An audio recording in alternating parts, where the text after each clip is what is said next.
This is 13 Investigates. And tonight, 13 Investigates has discovered Hoosier families living in thousands of toxic homes. Our senior investigative reporter, Bob Siegel, joins us now with this exclusive investigation. Bob? John and Andrea, these toxic homes are supposed to sit vacant until they're cleaned up. But 13 Investigates has learned that's not happening. We're talking about thousands of properties. Each red dot on your screen there represents one of them. And across Indiana, we've discovered some of the homes are so dangerous, they're making families sick because someone else isn't doing their job.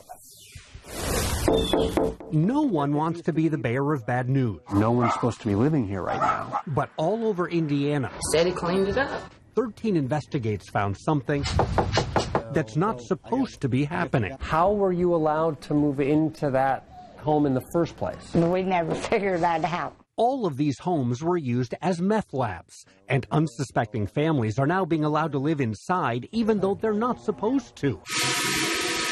A meth house can be so toxic, the only way to decontaminate it is with special chemicals. Otherwise, harmful meth residue will remain for decades. It permeates, it sticks to everything, so it does not go away in time. It'll always be there. Everything inside a meth house has to be trashed because it can make people sick.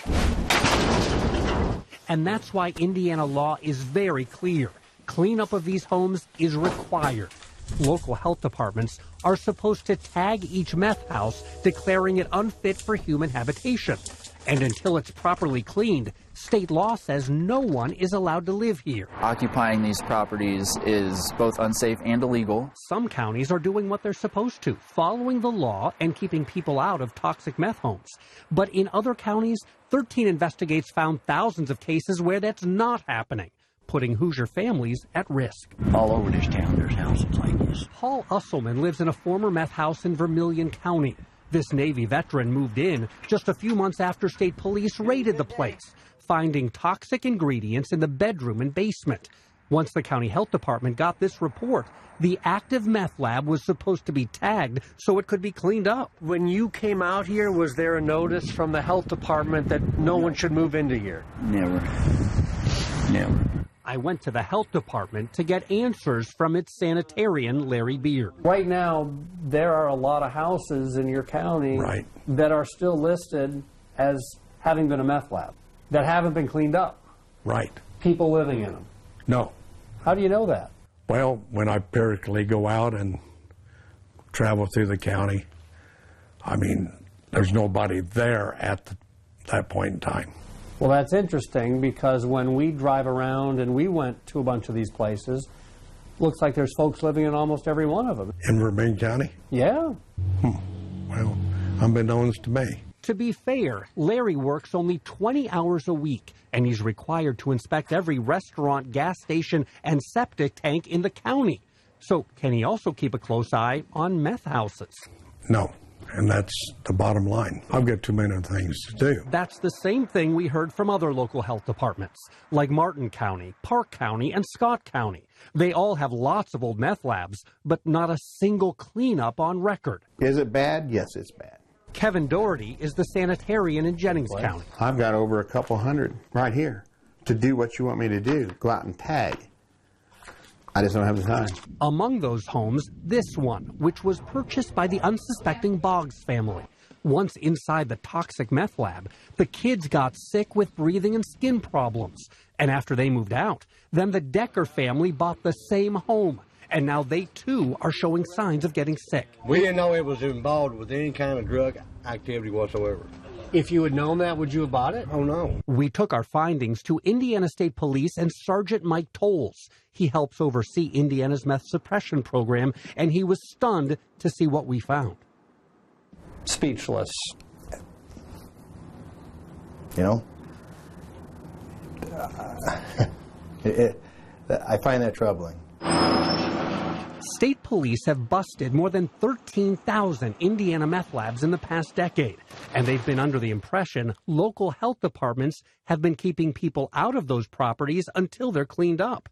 Scenes like these come as a big surprise. Now we have victims, unsuspecting victims, living in these homes. That defeats the purpose of the measures we've taken along the way. That's a huge problem. A problem state leaders thought they figured out a decade ago when they passed new laws and rules to deal with meth labs.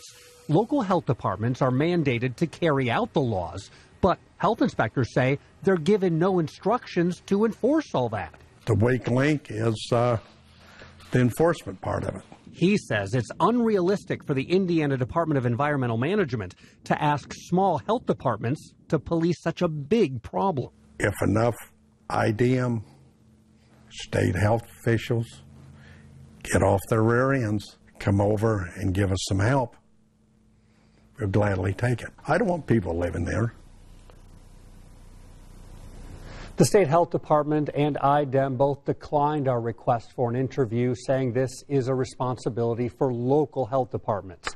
But it's actually IDEM and the State Health Department that are responsible for overseeing the state regulations. And if local health departments don't act or won't act, IDEM has the authority to intervene and to issue what's called a commissioner's order to require meth houses be cleaned up.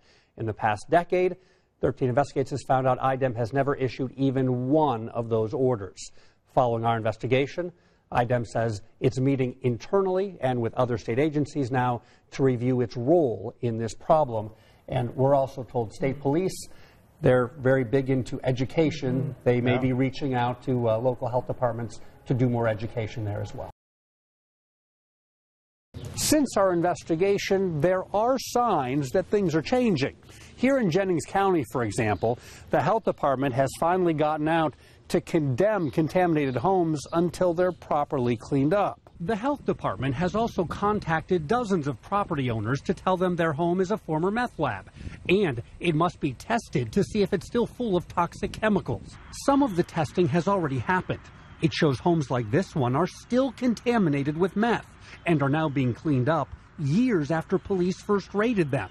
Other homes, they tested fine and no longer pose a risk. Everything's okay now. Right. But even where test results show no lingering danger, families are angry, and they're now fighting back. I mean, I was just infuriated that we could even be in this situation where we're living in a potentially contaminated home. Adam and Jen Davis recently got a letter from their local health department saying their home is a former meth lab.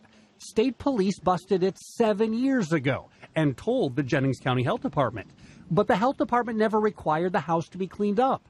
Years later, the Davis family bought it, only to get a letter now explaining they have to pay for testing and possible cleanup. If it was contaminated, we didn't want to continue living here with our children, so we actually moved out while we were in the process of getting the house tested. Those tests cost more than $1,000.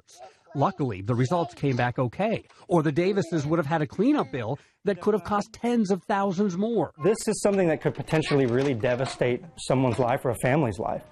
So we felt like really it was our duty to try to do something that we could help all of these other people that are in the same situation. What the Davises did is this. They just filed the first step in a class action lawsuit against the state and the local health department. Richard Shevitz is the family's attorney. If the homeowners were never told about the problem, but the government knew about the problem and failed to inform the homeowners, who should bear the liability for that expense? The homeowners should not have to foot this bill out of their own pocket. I just want to see people do their jobs and make sure that people are protected the way that they're supposed to be.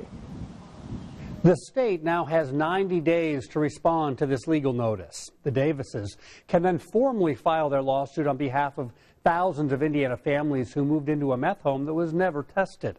That gives some extra incentive for the state to fix this problem and to actually enforce the law. Tonight we know the governor has ordered state agencies to take action, but senior investigative reporter Bob Siegel says what they're doing turns out to be something of a mystery. So what's the state doing about this problem? Right after our investigation, several state agencies and the governor's office met to discuss just that. I've directed all of my agency leaders to take a deeper dive into this and make sure the state's doing everything we can. But 2 months later, neither the State Health Department nor the Department of Environmental Management will say what has come of their discussions. IDEM has simply ignored our questions. So I recently approached the agency's commissioner at a public meeting. Why is this happening? And more importantly, what is IDEM going to do about it? First of all, Bob, I want to say that we care about the Hoosier families that are all over the state. Commissioner Bruno Piggott told me the same thing over and over. We do care about that. We care about all Hoosier families that are in situations like this that are not acceptable. They care, but what are they going to actually do? So far, IDEM won't say what it's doing, other than gathering information and holding meetings. But time is of the essence, according to the state's Environmental Rules Board. The chairwoman of that board saw our investigation, and she's very disturbed by the state's lack of enforcement. So obviously, it's a huge problem, and it does need to be addressed. We just need to look at the quickest way to get it addressed. The Davises agree. I just want to see people do their jobs and make sure that people are protected the way that they're supposed to be. Since our investigation, some local health departments have been much more active in enforcing the state's meth cleanup law. But many families are getting caught in the middle since they have to pay for the testing and cleaning that someone else should have taken care of years ago. That's why the Davises are filing this lawsuit. State agencies continue to dodge our questions, so 13 Investigates has filed open records requests to get answers, and we'll share those with you just as soon as we get them. An Eyewitness News investigation has now triggered a shakeup in state government. Our senior investigative reporter Bob Siegel explains what's happening to help protect thousands of unsuspecting families from living in toxic homes. Scott, when state police discover a meth lab inside a home, well, that house is supposed to be off limits until it's cleaned up. But 13 Investigates expose the state not enforcing its own rules to make sure that happens. Now, following our investigation, the whole meth cleanup program is undergoing some big changes. Homes contaminated with meth can be so toxic, cleanup crews are required to wear full protection to keep them from getting sick. But all across Indiana. How were you allowed to move into that home in the first place? We never figured that out. He let us move in. 13 Investigates found unsuspecting families living in old meth labs that had never been tested or cleaned. We didn't know it was involved with any kind of drug activity whatsoever. For the past decade, the Indiana Department of Environmental Management has run the state's meth cleanup program. It was supposed to make sure families like these were not put in danger. But internal emails obtained by 13 Investigates show, in thousands of cases, IDEM had no knowledge that properties busted for meth even existed. And IDEM's commissioner told us his agency plays a very small role in cleaning up contaminated meth homes. At this point, we believe that local health departments have the authority to address the local meth home issue. But local health departments told Eyewitness News they don't have the time or resources to make sure contaminated homes get cleaned up. I've got over a couple hundred right here to do what you want me to do, go out and tag. I just don't have the time. And IDEM simply did not want to get involved, according to more internal emails obtained by Eyewitness News. When an IDEM worker suggested she could send a letter to property owners to help get properties cleaned up, her boss responded, "I am concerned of the workload to send hundreds, if not thousands, of letters." There's no one to back local health departments in this. Some local health departments say IDEM has let them down. Where is the hole in the system? I would ask that to IDM, who made the rules. IDEM did make the rules, but not anymore. 13 Investigates has learned the whole meth cleanup program has been taken away from IDEM and instead moved over to the Indiana State Department of Health. We recognize this as a health hazard in these homes, and it's important to ISDH to get these taken care of. Mike Metler runs the State Health Department's Environmental Health Division. He just announced the changes at this meth cleanup training session for local health departments. And he says more changes are coming, like fixing serious holes in the cleanup system identified by 13 Investigates, and giving local health inspectors more tools to keep toxic homes empty until they're actually cleaned up. Because right now they're just using their kind of general authority to abate health hazards, and no, it's not specifically written into the rule what they can and can't do or how they should do it. And so that's the kind of changes we want to make. It can be a lot better. We want to add some specific teeth into the rule so they can address the issue more directly. The state health department says IDEM will essentially be out of the picture completely. But to do that, it needs approval from the state legislature. Both agencies will be working with state lawmakers over the coming months to finalize the changes and to give local health departments the tools that right now they desperately need. This seems like a big step in the right direction. Most of the health departments I talked to said the same thing. They think it is, but it certainly did not come easily. We got our hands on thousands of internal emails that show what's been happening behind the scenes and just how broken the state's meth cleanup system has really been. We've posted some of those emails on WTHR.com so that you can see them for yourself. Yeah, we'll look for that online. Bob Siegel and 13 Investigates. Thanks.